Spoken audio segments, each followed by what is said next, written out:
Orange, X1. Feline, Mono Black is X1. All right, we're going to switch to the action here.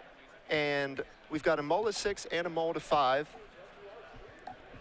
And it looks like they're ready to go. Yeah, so we have Matt Tierney here. He's your Jund Monsters player, 7-0 on the left. Will Erker on the right. He is playing Mono Blue Devotion. Yep. Will's got the island, but appears no 1-drop for the Mono Blue players. So Will, you said Will's the one on 5, right? And Tierney's on 6? I did not catch the numbers, just a 6 and 5, so. All right. Jund Monsters player, Matt here. He's got the Elvish Mystic, shocking himself to play that. Will, no turn 2 play either. Yeah, so actually as far as mulligans go here for Will, I don't think this is so bad. You know, if I gave you the option of having a hand of lands and Judges Familiars on a mull to 5, or a hand of lands and Thasses on a mull to 5, I would say give me the Thasses. That's a good point. You know, not also having the double island and not being clogged up with Mutavault. Sure. You know. Yeah, it's really going to depend on what he follows up with here. Right. You know, Night Veils would be good, Thassa's would be good, Bidens would be good, any of those sorts of things. Matt with the Courser of Crufix showing that Gore Clan Rampager off the top. And there's Will with the 3rd land, Mutavault, but still no play. Yeah, and there's some danger here. The Mono Blue deck, it is a tempo deck at the end of the day, and tempo decks notoriously do not play very well from behind. You see now Tierney has 2 creatures on the board. I guess Elvish Mystic's not too much of a creature, but the scary thing is between this Gore Clan, if Tierney can simply curve this Gore Clan into the Storm Breath that's coming up, you know, Will's going to have a really hard time coming back from this. Right. I don't know if Mono Blue is so good at fighting back with no pressure whatsoever. You know, they're a resilient deck, but with no board presence. As you can see, Matt shock himself here with the Blood Crypt for a 4-drop, it looks like. Yeah, a lot of their cards get a lot better when you're ahead, and they're worse when you're behind. And he just flat out plays the 4/4 Trampler. Yeah, I think it's exactly what you want to do. More threats on the board will really, you know, he wants to get a superior board presence. It's, you know, for Erker to come back on this board, he's going to need, like, a lot of help, right? He'd have to get a rapid hybridization, maybe, or if he has a main deck domestication, which, okay, there you go. Domestication on the Courser that got in there for 2 last turn. Yeah, and that's a start. He really needs to hope, though, that Tierney does not have that 5th land for a dragon. Yeah, otherwise he's going to be under quite a bit of pressure. And there's Overgrown Tomb shocking himself again, but Dragon coming in hot. Yeah, so with 8, that puts Erker down to 9 life already. Yeah. This is a tempo swing that I don't think he can make up for. I mean, probably not. You see he draws Biden there. Biden's just not a card here. He does get that free island if he wants it, which I'm sure he'll take. And a life. But yeah, so he needs to find some removal, maybe even bounce. All right, rapid hybridization. That's great, but I think he pretty much needs a copy in his hand too. Right. Looking at a list, he does have a Cyclonic Rift too that could buy him some time. So. Yeah, if he has a Rift in hand and could survive up to 7 mana, he may be able to reset the board. He actually has a lot of card advantage going right now, so that if he did survive until a reset, like he could in that situation, I think he might actually be able to get this game. All right, let's see what he's found here. This is just gonna tap in 4 mana. Yeah, I mean, Master Waves would be pretty good here. He could trade off with the Gore Clan, but gonna go with the Biden and get in there with the Courser. Yeah, well, this is pretty nice. He knows he's drawing rapid hybridization off the Courser. Yep, with the blue mana. What's he got there? Cloudfin on top? Yep. Yeah, not ideal, but really, I actually kind of like it because it's cheap. And it can jump in front of that dragon. Yeah, it can jump for the dragon. And actually, like, so if he wants to get back on the board, right, he's gonna not only have to answer Tierney's things, but he needs to just, like, make a lot of his own things. And his biggest restriction right now is mana, so I'm pretty much open to any 1-mana spell that he would want to cast here. Matt there with the Temple. And he's just going to turn everything sideways. And this is pretty huge. This is a swing. This is 7 guaranteed damage. So Will's down to 4. And if he has another Gore Clan here, yeah, that's he's lethal. got the mana represented. So. Right, if he has the Gore Clan, Erker's dead to it. We'll see, I would have to think he's gonna, well, this is an interesting choice. Yeah. If he hits, the Storm Breath will kill him when it hits 7 mana, and the Gore Clan tramples. And I think I agree with him hitting Storm Breath. That seems turn harder. The dragon into a frog lizard. I always like that aspect of the card. And there's a Scavenging Ooze following the attack. Yeah, just more stuff is really helpful. Draw of Cloudfin. And he plays a second main deck Domestication. Right.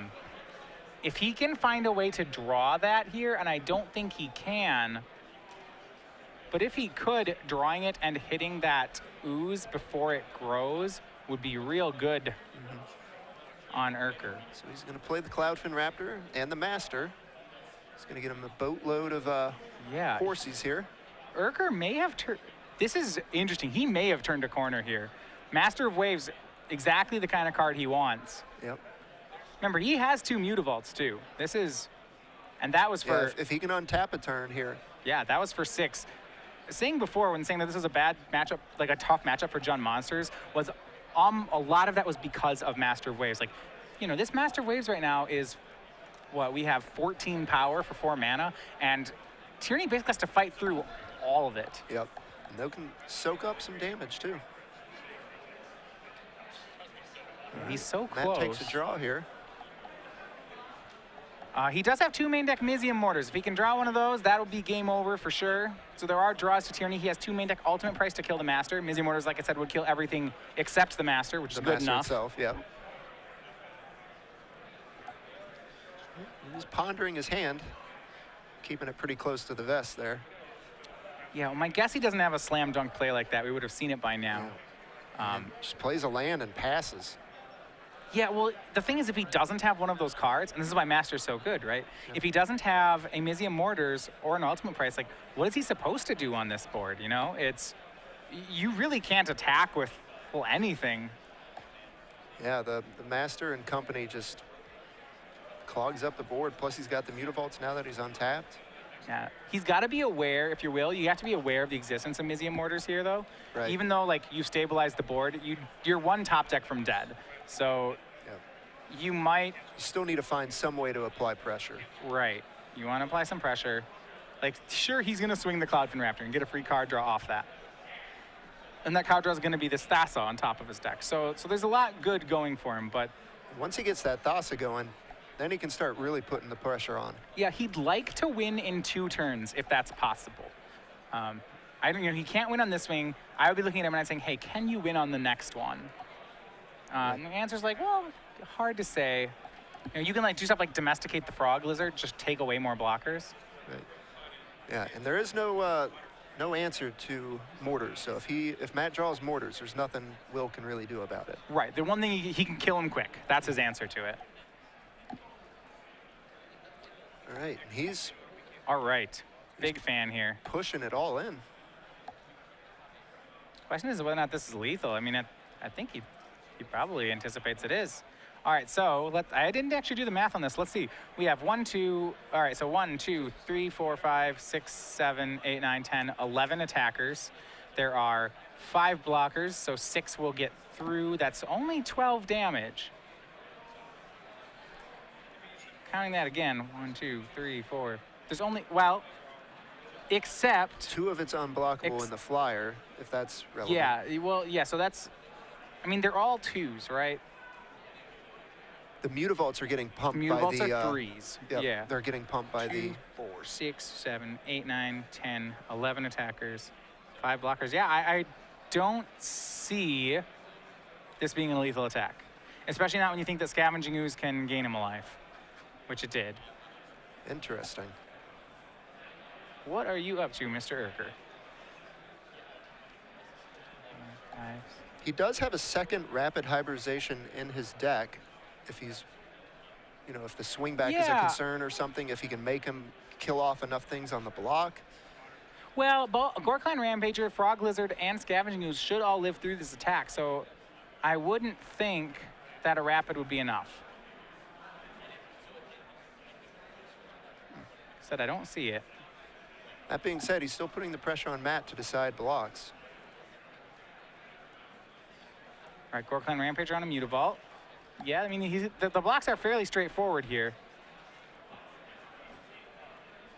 And it's not like he has any tricks. Mono Blue's not, you know, the deck is such a known quantity. There's no pump spell coming. Yeah, it's like if you're the Jund player, you can be like, well, I kind of know your entire deck list, so you don't get surprised very often by a Mono Blue Devotion list. Do you think it's, yeah, I mean, in this situation, I don't think I'd be that afraid of one-turn Mizium Mortars. So No, I would only make, right, like I said, I thought it was all about securing that he can win in 2 turns. That's what I thought, you know, which I was pretty sure he could if he just swings the flyer, draws Thassa, plays Thassa. Like this attack next turn seems like it would have been lethal. Mm-hmm. It's, you know, it's going to put Tierney to 2, for example. Right. I mean, Matt didn't even think about attacking last turn. So Right. So he's got his Mutavault active too. Hasn't put that on anything yet. There aren't any creatures hiding off the side, are there? So unblocked creatures we have. Yep.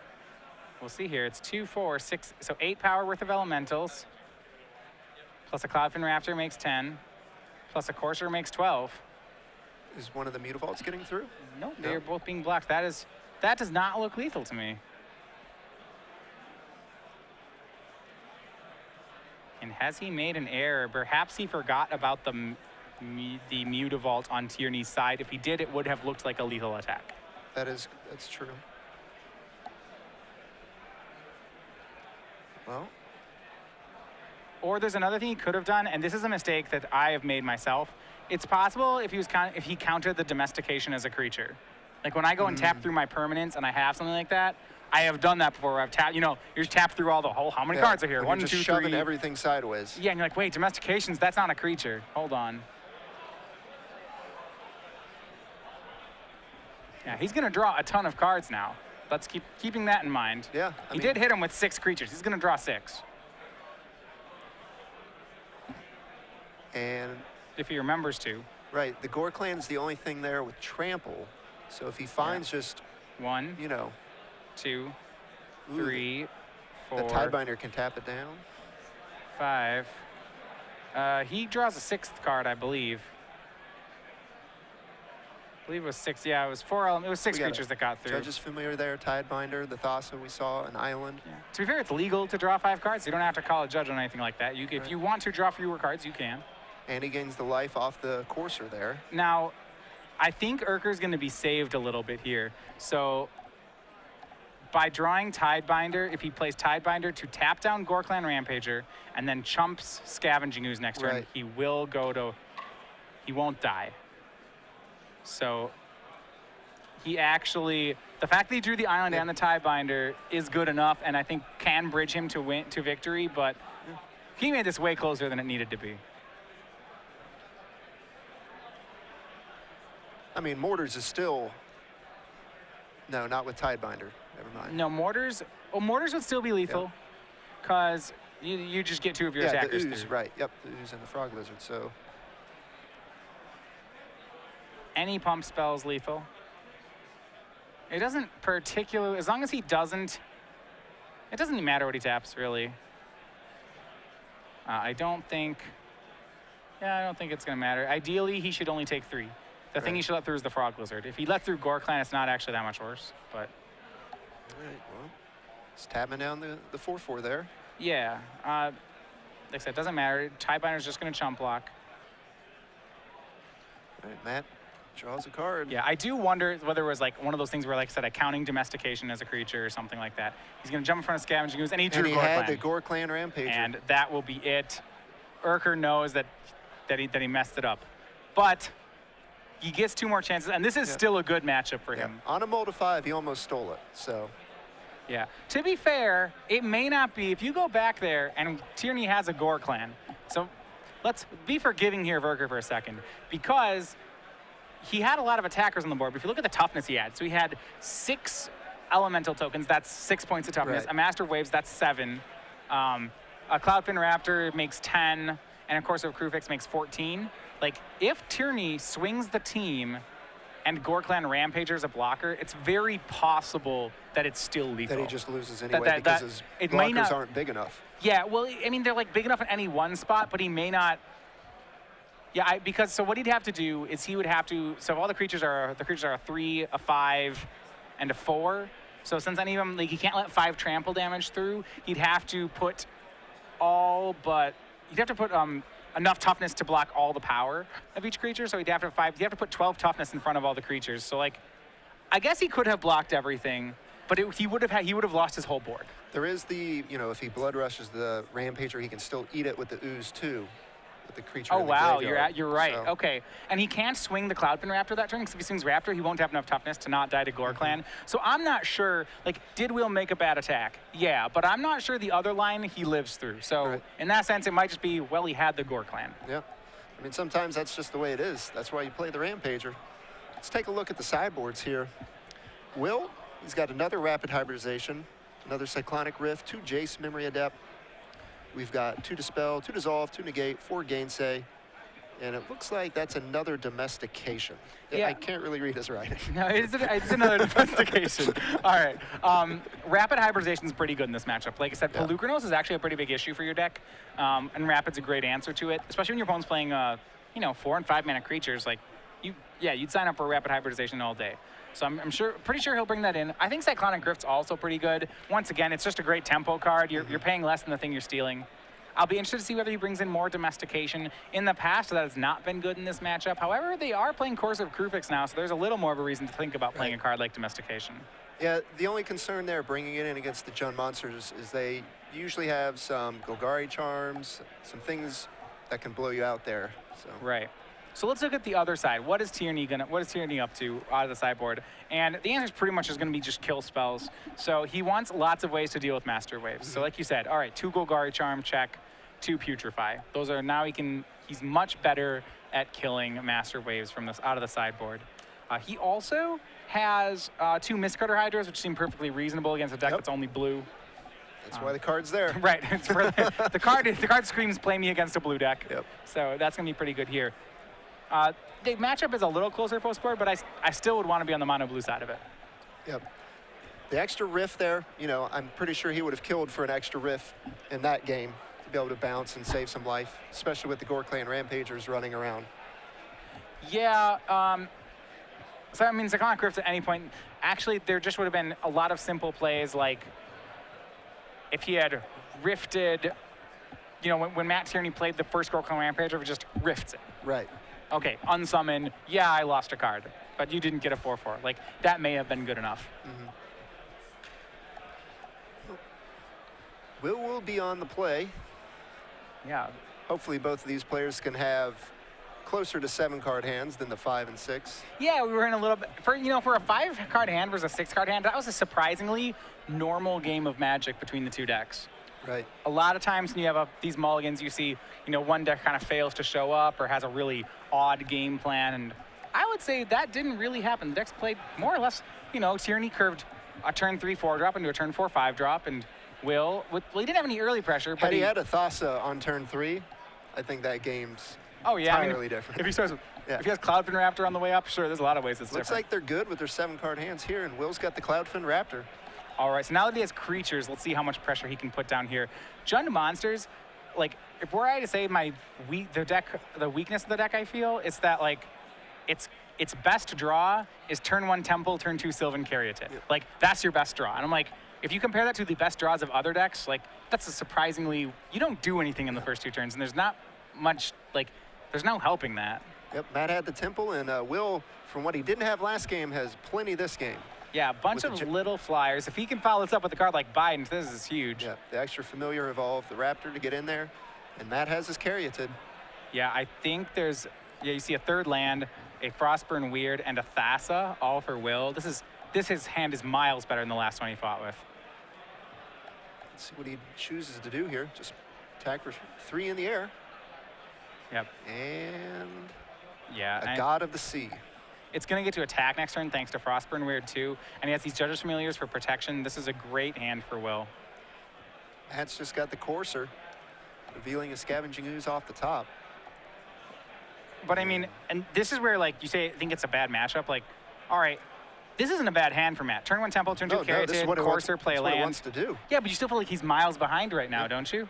Oh, yeah, he doesn't have 3 flyers. I mean, I'm looking at the deck. I'm looking at this. I'm like, God, I feel like Matt's almost dead already. Like, yeah, with our knowledge of knowing that the Thassa is active next turn.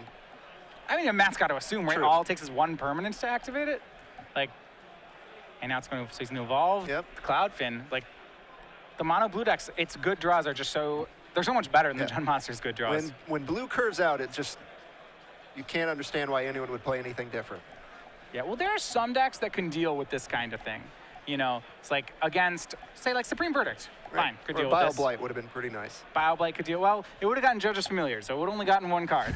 That's why Judge's Familiar is kind of cute that way. Yeah. But, like, there are decks that can deal with this, but, like, Jund just isn't one of them. Will bashed in there.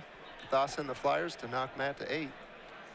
Now Matt's in a bit of a pickle. Yeah, like, right, he's dead next turn, but he's played all the cards he wanted to play. Yep. He had Caryatid and a Courser. And that is a Mortars on top. Way too late. I mean, I don't think... What can he do to even survive till then? Well, he's going to have to turn off the Thassa. So he'd have to kill the blue mana symbols off Will's side. And then if Will plays more next turn, he's going to have to get them at instant speed. So he would need, like, Mortars the Frostburn Weird right now. You said he have ultimate price? He has 2 in his main. Well, Storm Breath in the air. Defensive Dragon. That might buy him a turn. Will can swing in. We might have to swing in with just Thassa. Don't forget the unblockable on Thassa that could grant. Yeah, that's what I mean. He can Yeah. unblockable the Thassa through. He can... I don't see him away... Yeah. See a way for him. So wait, if he unblockables Frostburn Weird and Thassa... If he has he's dead, a land kills Matt. Yeah. Because he unblockables Thassa and Frostburn Weird, pumps Frostburn Weird to a 2-power, swings the 7 on the ground unblockable, plus 3 creatures in the air, has to be damage 8 and 9. There's an Insurance, Judge's Familiar, and a Rapid Hybridization. Yeah, for the Flyer, okay. Let's just get ridiculous. We're going to go ahead and transform that dragon into the Frog Lizard once again. However that matches it, just take it, yeah. All right. Shove them in and take the win. Yeah, there's so little you can do against that. Will played, so if you here's a good way to look at it. He played 2 Judge's Familiars, a Cloudfin Raptor, a Frostburn Weird, a Thassa, and a Rapid Hybridization. So in the first 5, like, he played 6 cards. Yeah, he used his mana as efficiently as possible. Right, just his speed was so much faster. Matt was unable to, like, Matt played a card every turn. That's what Jund Monsters wants to do, but he's down way too much. And that's the issue with the Jund Monsters deck, is decks can get under it. You know, when you fumble around and play mana creatures and things. Yeah, it's got some holes that can be exploited. But again, Matt on the play that game, whole different story. He gets to use that Mortars. I'm not even sure Matt on the play is that much better. I mean, it's better, but he was a ways away from being able to deal with Thassa. Like, he needs to hope that Will doesn't do that. Don't do that. That's not fun. I can't stop it. Like, yeah, it's Deck that has been around since the first Pro Tour. Yeah. Stop it. Going to go back to the sideboards, but it looks like they already got their plans figured out and just shuffling right back up. Yeah, play versus draw, I don't see being too relevant in this one. Both decks are trying to do the same thing. Matt Tierney, I guess there's actually one other thing you could look at. Like, I don't think he used it. He has a Bow of Nylea in his sideboard. I mean, obviously that can shoot down Flyers, but I don't think he'll ever have time to do something like that. Yeah. It's 5 mana before you get your first activation. It's probably just too much. One thing, you know, off topic here, but involving Bow and Nylea, Kent Ketter, when we did the deck tech with his Green Devotion deck today, he discussed how Nylea and Bow is actually insane against the mono blue deck. So gods with their god weapons are always really cool. I mean, Nylea and Bow means that no one can ever stop your damage, because you can just assign 1 and then the rest at the player. Yeah, a very interesting dynamic. Yeah. What god plus god weapon is the best? Ooh, okay, so we saw Heliod and Spear of Heliod together today. That is not going to be my answer, though. I don't think those ones they're not particularly broken together. That starts with a temple. I'll let you ponder that question Now for a while. you got me thinking about it. You might just have to say the Thassas because they're just powerful enough. And Will with the Judge's Familiar. Perforos Hammer of Perforos. That one's really hard to beat. Seems Yeah, pretty I'm going to good. go with that one. All right. Back to the game, Matt though. got the use. So let's see what Will's got for his turn 2 play. He's going to tap it down with Tidebinder Mage and attack for 1. So, like, the extra dagger about playing against mono blue when you're Jund Monsters is like, oh, they just happen to play 4 of this main deck card that taps red and green creatures. Oh, it's a delight. I've played green-white aggro, and I'm just like so happy about Tidebinder Like, you Mage. can't main, like, really? You can main deck that? That's really annoying. And all Matt has is a Temple and a Elvish Mystic. Or a Stomping Ground tap. So Matt's going to take some damage here. Obviously, he's not going to get any good blocks this turn. The question is how much more, like, Matt's, right now the board's pretty equal. Matt's a little behind. The question is, like, how far can Will put him behind right now? A Thassa would be real bad news, for example. There it is. All right. God of the Sea coming down. Yeah. Will's like, no, hold on. That's why I played this card. All right, let's see what Matt can muster here. Well, he would love to have a kill spell for Tidebinder Mage. Yeah, you don't want to get attacked by Thassa next turn. Right, and it would free up his ooze, and he wouldn't get attacked by Thassa. There's a lot of plus to that. He's going to go with Xenagos, I think. Yep. All right, the Planeswalker. Yeah, that's good here, but I really don't think it's what he wants.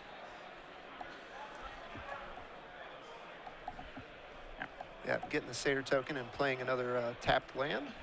Right, so like if he were to sometimes you can do the ignore your opponent and counter race style strategy, which I feel like Tierney's too far behind to start playing that game. Xenagos is real good at that game. You know, he lets you play a lot of things in one turn, gives you a lot of attackers, but like Thassa's a 5-power guy who makes things unblockable. Like it's a dangerous game to play to try to race Thassa. Yeah, when you can't get in the way of their creatures, the race is pretty difficult once it's swung. I mean, Matt would need something like a couple Mistcutter Hydras, and I don't even know if that's enough, you know, facing down what Will has here. He's dead in almost 2 turns right now. So Will finds another land. Right, we see Frostburn. I think he's going to turn on Thassa. God active. And he's going to unblockable. It's an interesting one. He's going to pick Tidebinder Mage and swing the team. Now, if I'm Matt, I think. Okay, so the 3 unblockable power are all going at Xenagos. Okay. So he's just going to get Xenagos dead. And then the question is, and Thassa is going at Matt. Do you want to throw away your token?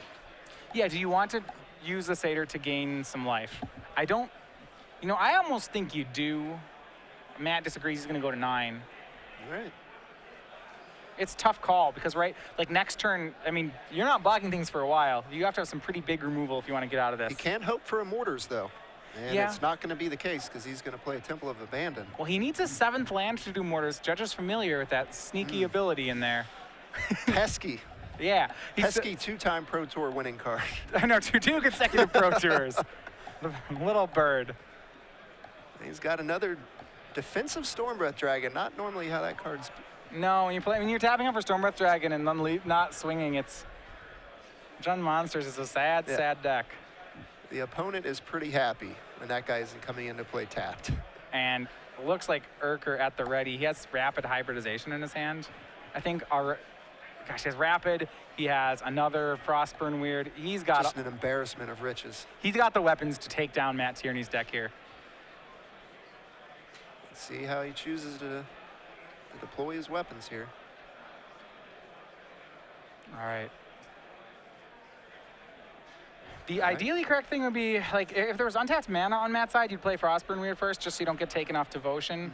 But that tap out gives Will some security. Yeah. He has free reign over this board. So it looks like he's making something unblockable here. I'm wondering whether you don't just make Thassa unblockable. Like, okay, so what you have to watch out for is 7th land Mortars. You're pretty cold to that line. And maybe he just wants to cut down the draws. He's going to send in an unblockable. And this is a super heads-up play. By rapid hybridizing that elf, and this is exactly why he's doing it. He has taken, right, the only thing he's had to is Mortars plus 7th land. He's taken Matt off that line. And then that worked. Really good play by Will, and that will secure him a spot in our top 8 as he moves to 8-0. Our first 8-0. Taking down the favorable matchup, as you explained early on. Had a slight thing that he missed game 1. I think made up for it with that play there in game 3. Again, in game 1, he might have just, maybe he doesn't think he can survive a turn. Maybe he has the read that his opponent has the Rampager.